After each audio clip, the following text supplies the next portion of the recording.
got off the line, got on the rail, and it was perfect. So, you know, the women in front just kept the pace about where I could hang on, and then all the Africans came through just like I expected them to, and it was a bigger pack this time, about double approximately.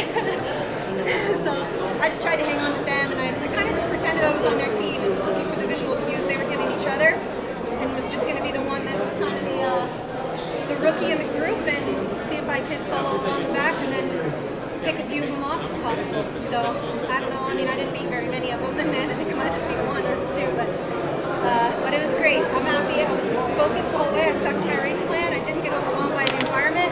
Those are all things that I wanted to accomplish here to set me up for next year. How about your final, getting to pass someone right now?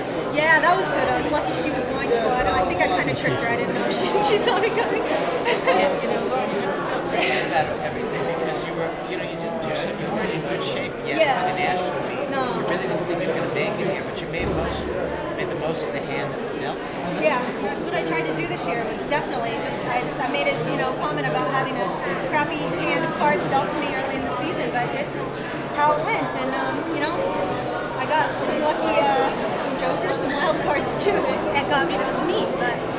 I think it's just a good testament, something I'll definitely remember, and I hope other people take encouragement from that. Your season can turn around, never give up, just because the timeline of the structure around you doesn't line up with where you want to be. Doesn't mean you should stop or get discouraged or start from scratch. You know, just see it through, see your training through, pick a different goal, let things unfold. I'm thrilled. What will you do now to get ready for the marathon? Well, I'm going to do one more race next Thursday before I go home. So I'm actually resting this week until that race. It's kind of a mini break. Which is where this race? Zurich. Yep, so I'm going to run in Zurich. I'm going to blow out my lungs really hard. And then I'm going to get on a plane, come home, and start training on the 11th. So I have my marathon schedule starts on the 11th. So it's good. I'm excited. Yeah, I mean, I'm just going to basically start ramping my volume, spending 5 hours a week on the elliptical, doing long runs and long tempos, and see where things unfold. And I'll start trying to formulate goals when I get probably 3 weeks from the race, get a better handle on where my fitness is at, and I expect a steep learning curve and steep, you know, improvement curve, because I haven't done this kind of training before, so usually that's how it works for me. I respond pretty quickly to new stimulus. So, yeah, Lauren, I don't know. We'll see. Stay healthy. Number one goal.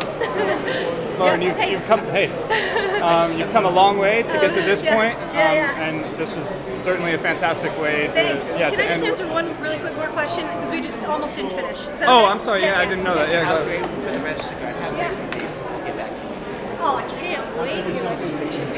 Yeah, I mean, I don't know where I'm going to host a coming home party, but I'll be tweeting and Facebooking about it before I get on the plane to Zurich. Everyone will be invited. I can't wait to see it. What's that cafe with the crazy pancakes right by the stadium? Right by the stadium with the crazy pancakes? Is it Studio One? Or Glenwood? Yeah. I'm thinking something maybe a little more along the lines of burger, fries, and microbrew, but we'll see. Gotta get one in. Thank you. Yeah, so I was just going to say, you know, you've made it like up to this next plateau, Yep. and then when you see those girls like from 600 to go, they run a 61, and maybe they close in 28 or something. Yep. Do you see yourself getting there, or at least shooting for that? Because Absolutely. we've got some medal. USA's gotten to 10K medals, Yep. Olympics, World Champs. Yep. 5K's been a little harder. Yeah, well, you know, it's a lot of it's luck too. It's getting in the right race. Right. That's where you're in a good position, because I've closed in 59 in a 5K before. It was just a lot slower of a 5K, so Yeah. you just got to I have the speed that these girls have. I just don't have the strength yet to be as comfortable as they are with 2 laps to go. So that's where my focus is. I don't have to do sprint work, power work. Right. It's all about endurance work, VO2 max, threshold, and getting cumulative training without interruption. That is above all, that's what I need. So, Lauren, how long were you out this year where you were unable to run? 12 weeks. 12 weeks. Yeah, from, actually it was probably a tiny bit more. It was December 27th until April 1st. Wow. Yeah. But I did a lot of elliptigo, aqua jogging, and deep water running. Actually, not aqua jogging because they're slightly different. You use like a bodysuit and stuff like that for deep water running, AQX or whatever it's called. And yeah, I just did that, and I rehabbed well, and I took advantage of that time to strengthen weaknesses that I'd had for a long time. So in April, you were able to get back on the road and on the track. Is that right? All of April, I did no track work. I just did miles and fartleks and tempos. And then I got on the track in May and started doing long reps. I didn't start doing any kind of 5K specific training until the last week of May because my coach was like, look, the chances of you being able to make this team are like nothing. So why not do this the right way so that you can at least have a good summer? He refused to shortcut anything and try to rush me. Yeah. And so, you know, it took discipline because I was frustrated inside. I'm going, I don't want to go to USA's and embarrass myself. But he's like, think long term. You know, it's not about USA's because even if we get you ready real quick, you're going to miss all the building blocks. You might make the team, but you'll go there and you won't even make it out of the heats. You'll be last in the heats.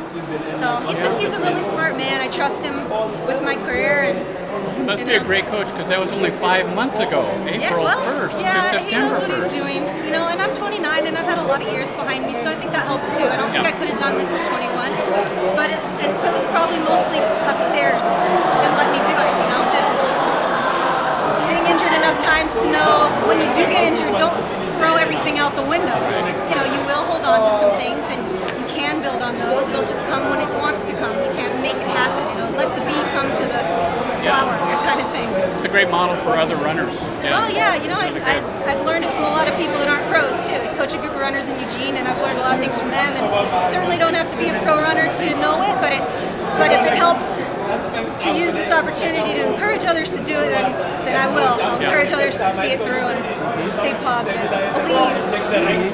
Definitely. All right. Great, thank you. Thank you. Yeah, no Congrats. problem. Yep.